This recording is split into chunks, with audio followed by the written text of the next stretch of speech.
रात का समय था और अजीत और उसकी पत्नी रेखा एक पुराने रास्ते से गुजर रहे थे। रास्ते के किनारे खड़ी थी एक पुरानी हवेली जो समय के साथ वीरान हो चुकी थी। हवेली को देखकर रेखा के रोंगटे खड़े हो गए। चलो इसे पास से देखें, अजीत ने उत्सुकता से कहा, लेकिन रेखा के मन में अजीब सा डर था। हवेली में घुसते ही अजीब सी ठंड ने उन्हें घेर लिया। हवेली के अंदर का माहौल बेहद भयानक था। दीवारों पर धूल की परत जमी हुई थी और फर्श पर टूटे हुए फर्नीचर के टुकड़े बिखरे पड़े थे। अचानक रेखा को ऐसा महसूस हुआ कि कोई उसे देख रहा है। उसने पीछे मुड़कर देखा पर वहां कोई नहीं था।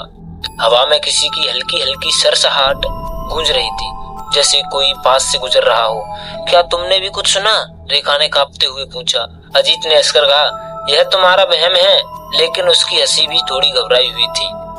जैसे ही वे हवेली के एक बड़े कमरे में पहुंचे, फर्श से कुछ अजीब आवाजें आने लगी, मानो कोई भारी कदमों से चल रहा हो।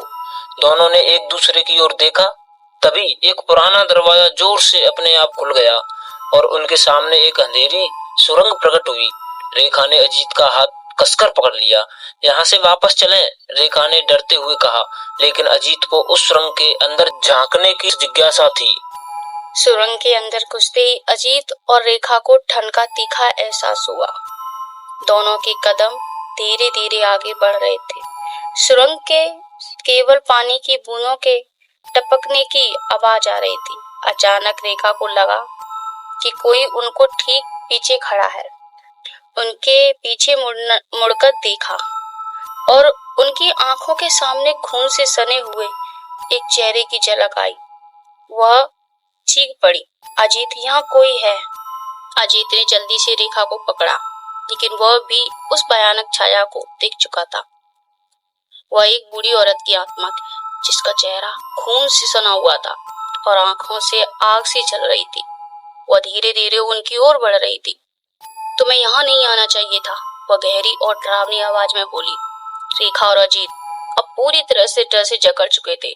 यह हवेली शापित है, आत्मा ने कहा, और जो भी यहाँ आता है वो कभी वापस नहीं जाता।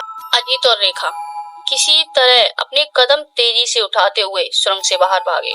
हवेली की दीवारें मानो उनके चारों ओर सिकुड़ रही थी। आत्मा की भयानक चीखें उनके पीछे गूंज रही थी। जैसे कि वे बाहर की ओर भागे, हवेली का मुख्य दरवाजा अपने आप बंद हो गया।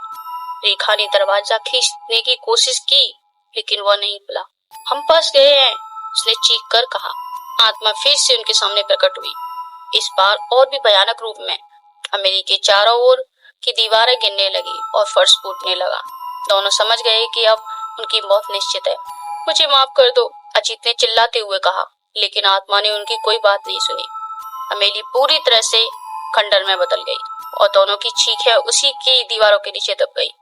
उसके बाद कभी किसी ने नहीं उन्हें फिर दोबारा देखा। हवेली आज भी खड़ी है, लेकिन कोई भी उसकी ओर जाने की हिम्मत नहीं करता। कहते हैं जो भी उस हवेली के करीब गया वो कभी वापस नहीं आया।